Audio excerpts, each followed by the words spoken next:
Now, how y'all doing? I definitely want to make sure I responded to, what we see in the media. And the reason why you don't often see me use my platform to address a lot of the things that's going on currently, but I definitely want to speak to this one before it's in alignment with our message. And one of the things I want us to understand is that as young black men, that one of the things that the world wants to silence is a black man that has the ability to organize and radicalize a certain generation, but also to get us to critically think and question the system. And the reason why I'm saying that because I believe this trade for Jaylen Brown was much more than just building a franchise for Boston and saying, oh, they creating this narrative as if Jason Tatum and Jaylen Brown didn't get along. And I want y'all to understand the power of narratives. Because if you make it seem as if the two had beef and are fueling this type of internal conflict that we are not seeing behind the screens, and that's the reason or the intent behind Boston trading Jaylen Brown, we start to think that's the focal point. But what I want y'all to understand is that when Jaylen Brown signed for the first contract for $300 million, which is the first time an NBA player ever got paid $300 million, which is the largest contract in NBA history, and then said that with his money he intends to reinvest within a community or within the city of Boston, which historically is a black community or a black city, which has been deprived of a lot of resources and investments, they understood that that black man is dangerous. And what I want us to understand, because I said this in a video that I may have not seen, but it's right here, and I said the silencing of our scholars. What I want y'all to know is that this trade is much more than just the restructuring of a Boston franchise. It's about silencing the black man. When you start to see a black man with the economic power to actually create change and as conscious and is using his platform to also reawaken the conscience of other black men, they gotta find a way to silence him. So I want us to know that this trade in Boston was not just about restructuring the team and some fuel or conflict with Jason Tatum. Nah, it was because they understood that Jaylen Brown, being a black man with the platform they has, as well as the economic power, that they had to find a way to silence him. And one of the things I want us to understand is that they will never fund somebody to fuel a revolution. About revolution, don't think it's always violent. Some revolutions, not even some, all revolutions must first start with the mind. To be able to inform and create dialogue that get people to question the things that we was taught to normalize. I seen a video about Jaylen Brown. He was talking about this idea of the Panopticon. And I've learned about it through, Michael Foucault, which is in a book, though, Fahrenheit 451, actually. And then when he talked about this idea of the Panopticon, he was saying that there's a prison. And the surveillance, to an extent, moves from being physical to being psychological, where in this prison, there's a tower in the middle. In the middle in the tower, because the tower is there, and it seems as if that's where the guards are at, all the prisoners act in accordance to what they should be acting because they believe that they're being watched. So even if there is nobody in the tower, because you can't see in the tower, only people in the tower can see out of it, that you are assuming or perceiving that there's somebody in there watching you, so you're going to behave in accordance to which you are being surveilled. And he said that same thing is applying to social media, where we are now starting to see people dress the same, speak the same, and think the same, because they feel as if there's a certain way in which we ought to act and behave. And he said this same thing is also happening in the NBA, where there's certain conversations and dialogue that without us even being told that we can't speak on it, we already understand it because we see other people not talking about it.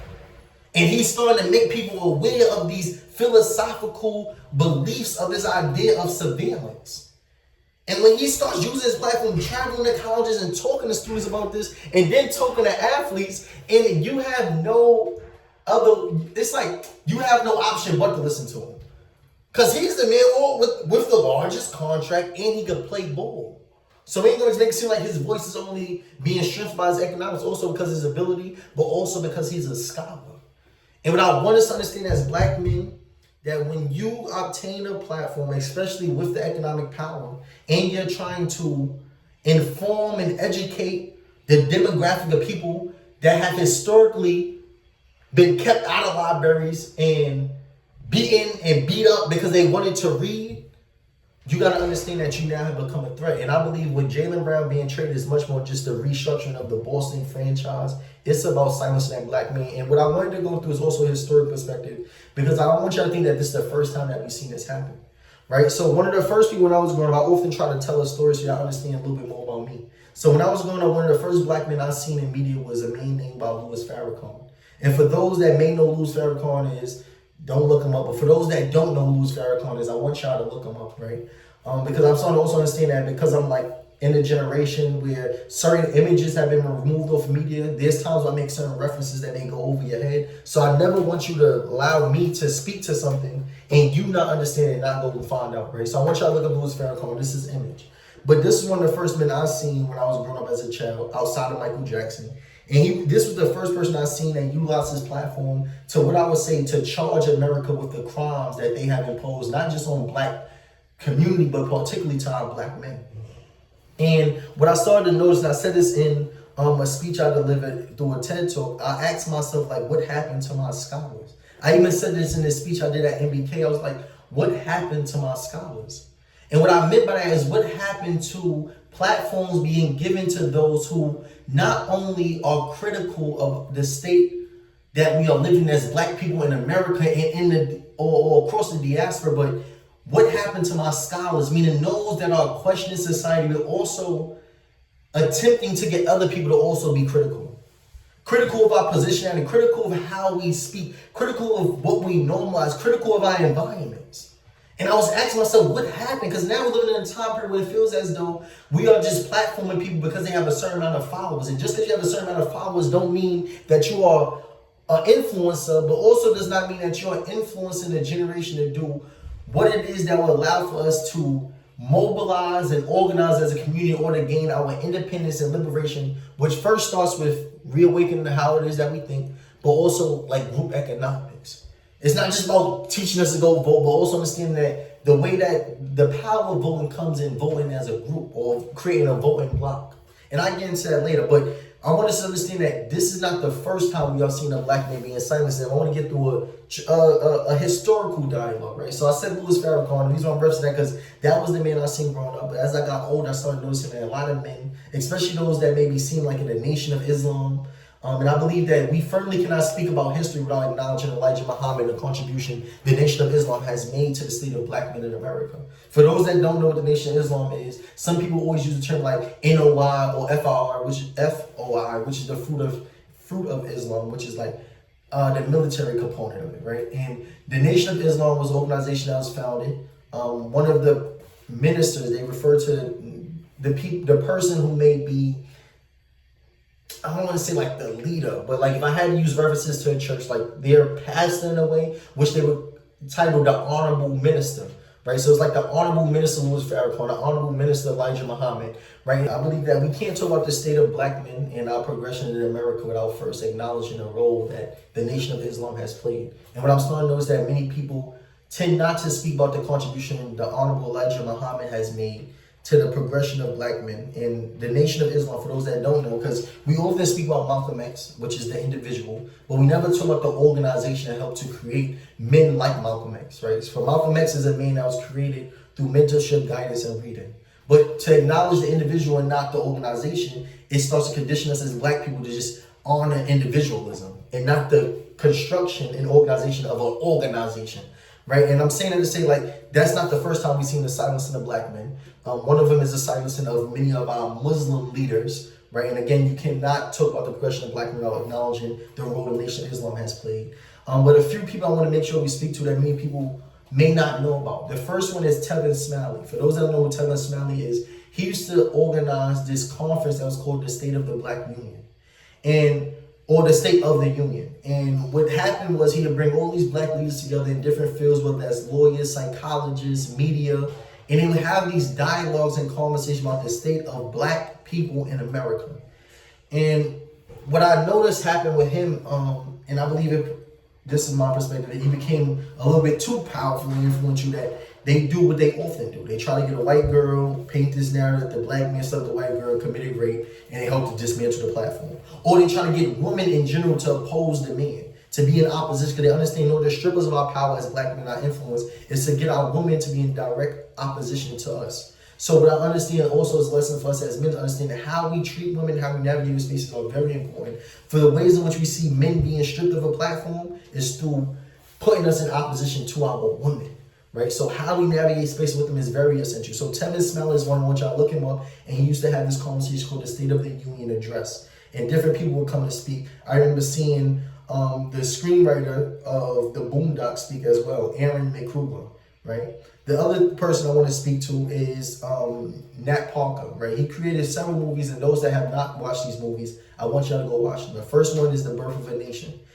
It was a rewrite or us reclaiming the narrative of what it meant to be a birth of a nation. Because the first Birth of a Nation was a film created by D.W. Griffin in 1915, where they depicted black people be a menace to society. And what was detrimental about it was that it was making it seem as if black people was a menace to society and the KKK was the heroes, right? And then we started to see later on, within like 1900, 2000, we created our own movie called Menace to Society, but we then portrayed ourselves as menace, right? And that film was very much detrimental because that was the first feature film being depicted in America, and it featured or premiered in the White House in front of the president at the time, who was Woodrow Wilson. And he said, this is like America on screen, meaning like this is reality, which we understood was not. For us as black people, has never been menace to society. Actually, we helped to civilize other races and ethnicities. White people did not have soap, they were not sanitized, they did not have spice, they did not know how to cook. And they came to Timbuktu to learn from us how it is to be actual civilization.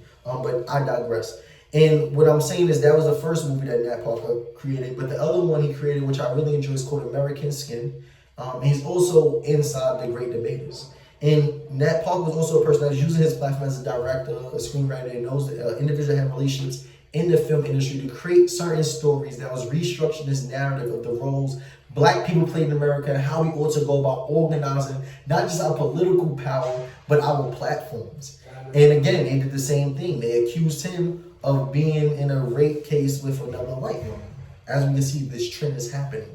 And what I want us to understand is that this is not the first time we see the silencing of black men, but what I want us to be aware of as black men, because I think we live in a time period, I'm gonna stop saying that, I think we live in a time period where, because we're not seeing people being fully assassinated, how we may have seen Malcolm X or Martin Luther King, we think that assassination only exists in a physicalness, like I have to kill you. Today, what assassinating looks like is destroying your image, destroying your ability to control your narrative. That's the new form of assassination. It's all I have to do is destroy your image and impact your ability to create economic independence. I do want to applaud Jaylen Brown on doing his Twitch stream. And the reason why I say it's powerful that Jaylen Brown has created his own Twitch account is because it does allow him to tell his own story live without a script, without any these things being orchestrated. He's able to control his narrative. So when something like this happens, he can give us insight to the dialogue and conversation that happen behind the screens, so that we're not left to believe only the perception or narrative that journalists are creating. We can hear from a first-person experience or a primary source what's taking place. So what I want to say on the Jaylen Brown is that I applaud him on creating his own platform for what we live in during a time period where the most important thing is not just ownership, or it is ownership, but ownership and not just as of real estate, of land, but also of our narrative. And what Jaylen Brown has done, whether it was intentional or strategic or not, is that he created a platform which allowed him to now control his own narrative during a time period where we live in a time period of narrative warfare, but also during a time period where the question is no longer will our stories be told, but what parts of our story we have the ability to tell. And now that we have access to resources, we have to use those tools that we have access to recreate our stories as black people, also to reclaim our narrative and to tell our story. So I just wanted to go over that. I want us to understand that this is much more than just the Boston Celtics trying to restructure their franchise and build a team. It's largely the trade of Jaylen Brown. A big part of it is that they wanted to find a way to silence a black man that not only has the influence, not only has the intellect, is not only inclined in learning and teaching, but also somebody that has the economic power to actually create change. And what I want y'all to know is that they will never fund the revolution, right? That's just not that. The revolution will not be funded. That's actually a book.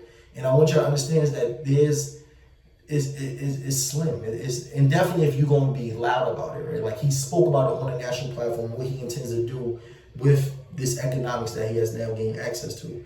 But what I want y'all to know is that there is an attempt to silence our scholars, but most importantly, to strip our black men of their ability to influence other black men to be critical. Because what we understand is that what America fears most is not just the presence of black men, but an organized community of black men. So I just want to end it there, and I want y'all to do your own research and be mindful of the narratives y'all believe and y'all consume. For everything is not what is being portrayed to be. This narrative that like Jason Tatum and Jaylen Brown has this fuel, that's not be the story actually. And I want us to just be more intentional and cautious of the narratives that we are normalizing that we taking as truth.